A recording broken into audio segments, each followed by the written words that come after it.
চিৎকার করে উঠল, ওই ওই তো সে, ওই দেখ।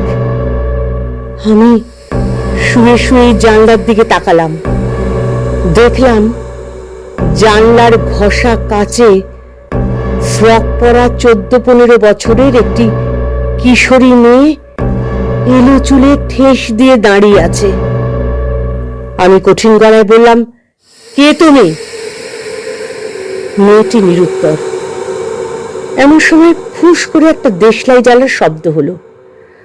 তারপরেই দেখা গেল টেবিলের বাতিটা জ্বলছে। এই ঘরে আমি আর অবনী ছাড়া আর কেউ তো নেই। তাহলে কে জ্বাললো এই বাতিটা?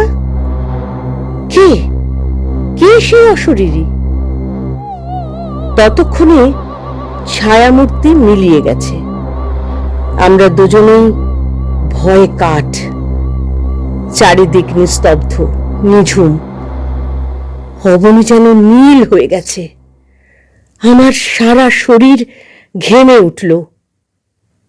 এমন সময় দেখতে পেলাম একটা হাত সেই বাতিটা তুলে নিল, নিয়ে দরজার কাছ পর্যন্ত গেল। তারপর কোমল গলায় একটি ডাক শোনা গেল, এসো। আমি অবনীকে বললাম, আয় তো, কোথায় নিয়ে যায় ও দেখি।